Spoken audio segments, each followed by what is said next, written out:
Silver Report Uncut. If you haven't already, subscribe to the channel, but we're also on a lot of new platforms. If you haven't heard, we're on Instagram, instagram.com/Silver Report Uncut. We're on TikTok, I think it's The Silver Report, a lot of different programs, so check out the description. We have all of the different places where you can come and follow us. We need more followers on Instagram. It's growing pretty fast. I think it's around 2,500, but we could definitely appreciate it if you came over, if you do use it, and other things we have going on. So first off, this was not meant to happen.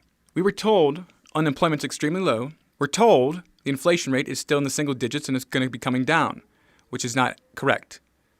Middle-class Americans across the country, they're seeing their lifestyles eviscerated by the cost of living crisis, and there's an increasing number of them that are turning to food banks just to survive. We're seeing very, very long lines at the food banks in major cities from coast to coast, as well as very long lines in the rural areas, like in the northern Montana. Food pantries across Flathead Valley, they're seeing dwindling donations and emptier shelves as demand for the services grows. And the problem is that a lot of people are unable to donate because the recession that they've caused by raising the interest rates and also drastically increasing the money supply. There's more and more demand for these services. However, the numbers, they're growing, but the food numbers are not. And we're facing even stronger crises when it comes to the food supply. According to Ann Bohmer, the co-manager of Columbia Falls Food Bank, there's been an influx of people and a supply shortage. The Columbia Falls Food Bank, they're now overwhelmed, is what she says, by the level of demand. The same thing is happening by countless food banks all across the country. So it's not just one place that's isolated. The normal response would be to go and supply food for the people, like to face this as a crisis. But instead, they're saying that the energy problem is a crisis. That's a crisis. Wasn't that simply solvable just by allowing them to import oil around the world? Just problem solved, no problem. But of course, this is our reasonable sacrifice, and along with it comes problems like starvation. So food banks, they're literally overwhelmed by the level of demand, and the same is happening all across the country. In northwest Montana, we mentioned, they've been overburdened and understocked, and the same thing is happening at other food banks, and the food and gas prices, they've skyrocketed across the country. Americans are needing to scrimp and save. They're not easily ready to donate, and the grocery store prices, they were up 10.8% last month compared to the same time last year. So they're having to deal with this, so they're having lower quality foods, having to spread out just as well, and the truth is more and more people are going to need to go there because the food prices are so high at the grocery stores. And while the supermarket prices continue to rise, the lines at the food banks, they grow longer because Americans are struggling to afford the prices and to put food on their table. And not to mention the millions of people that are losing their jobs that they are, very conveniently sweeping under the rug. You should never look down on those that are requiring the services right now at the local food banks because you may be there very soon. And it's not really anyone's fault. Besides, of course, the people who caused it, the people trying to enrich themselves, and they want us to eat bugs, they want us to own nothing. So obviously, having no food, having no money, having no job is a great way to accomplish their goal. What kind of people are these? Well, their dreams are that we are all poor and starving. What kind of sick people are these? And, we thought it was going to be a struggle and a fight, but it might just be a great waves of death. The truth is, it's a few bad breaks. We may all find ourselves in need of a food bank. And prior to this new economic crisis, a woman named Thomasina John from Phoenix, she said that she had never visited a food bank. But now her local food bank is indispensable and is a lifeline for her family. Thomasina John, she was one of hundreds of families that were lining up at several lanes of cars across the block outside St. Mary's Food Bank in Phoenix on a recent day. She stated that her family, they never visited a food bank before because her husband's construction work, it was easily able to support her and their 4 children. But it's really impossible to get by now without help. She traveled with a neighbor to split gas costs when they were idling there in the desert sun, and the prices are exorbitant. Unfortunately, these economic conditions, they've forced dozens of food banks across the country to close and reduce their services because they just don't have enough to help anybody, and there's no one to help them. And this is happening at a time when they're the most needed than ever before.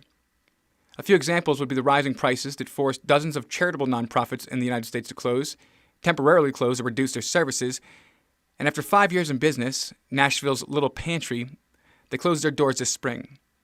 Angels Community Outreach in New Jersey, they announced a temporary closure due to lack of supplies. Tolee Food Pantry in Utah, they canceled their important food drive due to staffing and logistical issues. Some of the food banks, they're still open, but they're limiting how often people can visit and how much food they can get. What will the situation be like a year from now?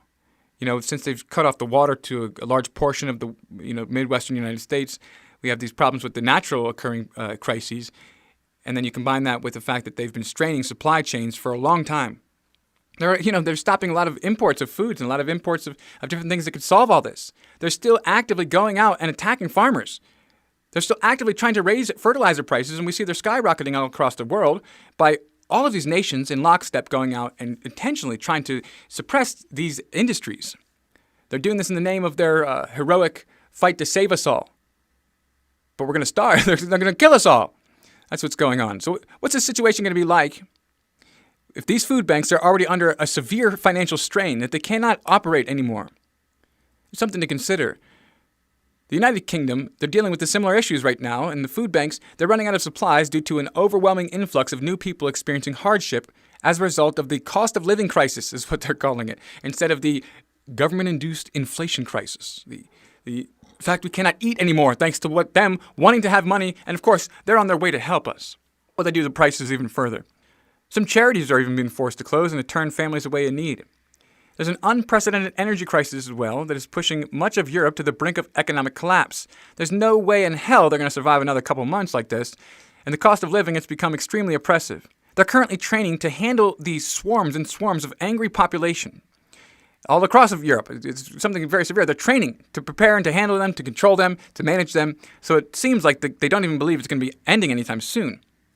And with the energy bills reaching this unprecedented height, many people in the United Kingdom, they're skipping meals on a regular basis.